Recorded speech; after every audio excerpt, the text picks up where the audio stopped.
ഞാൻ അന്ന് നവോദയയിൽ വർക്ക് ചെയ്യുന്ന സമയത്ത് തന്നെയാണ് കമലും സേതു സാറിൻ്റെ കൂടെയും മറ്റ് മലയാളത്തിലെ അക്കാലത്തെ പ്രധാനപ്പെട്ട ഭരതനാട്യം ഉൾപ്പെടെയുള്ള സംവിധായകരുടെ കൂടെയൊക്കെ വർക്ക് ചെയ്യുന്ന ഒരു കാലമാണ്.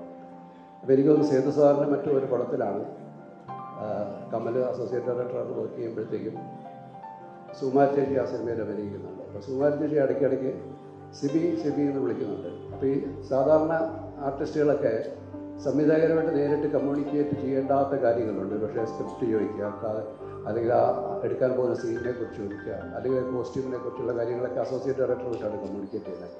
അപ്പോൾ ഇടയ്ക്കിടയ്ക്ക് ഇങ്ങനെ സിബി എന്ന് വിളിക്കുന്നുണ്ട്. പക്ഷേ കമൽ ശ്രദ്ധിക്കുന്നുണ്ടല്ലോ. കുറേ കഴിഞ്ഞപ്പോഴത്തേക്കും കമലിന് മനസ്സിലായി കമലിനെ ഉദ്ദേശിച്ചിട്ടാണ് എൻ്റെ പേര് വിളിച്ചുകൊണ്ടിരിക്കുന്നത്. അപ്പോൾ കമൽ ചേച്ചി എന്താ ഇങ്ങനെ എന്നെ വിളിക്കുന്നത് ചോദിച്ചപ്പോൾ ചേച്ചി അയ്യോ മോനെ തെറ്റിപ്പോയി, ഞാനിപ്പം നവോദയയുടെ ഒരു പടത്തിന് സെറ്റ് ചെയ്യുന്നതാണ് വരുന്നത്. അപ്പോൾ ഇത്രയും കഴിഞ്ഞ 1.5 മാസമായിട്ട് ഞാനിങ്ങനെ അവിടെ ഒരു അസോസിയേറ്റ് ഡയറക്ടറുണ്ട്, അദ്ദേഹത്തിൻ്റെ പേര് സിബി എന്നാണ്. ഞാൻ അദ്ദേഹത്തെ ആ ഓർമ്മയിലെങ്ങനെ വിളിച്ചുകൊണ്ട് പോയതാണ്. അങ്ങനെയാണ് കമൽ എന്നെക്കുറിച്ച് ആദ്യമായിട്ട് കേൾക്കുന്നത്. പിന്നീട് എൻ്റെ അടുത്ത് കമൽ പറഞ്ഞിട്ടുണ്ട്. പിന്നീട് ചേച്ചിയും എൻ്റെ അടുത്ത് പറഞ്ഞു മോനെ എനിക്കൊരു അബദ്ധം പറ്റി, ഞാൻ അവിടെ ചെന്നപ്പോഴത്തേക്ക് അവിടെ കമൽ എന്ന് പറഞ്ഞൊരു അസോസിയേറ്റ് ഡയറക്ടർ, ഞാൻ സിബിയുടെ പേരെ വിളിച്ചുകൊണ്ടിരുന്നു.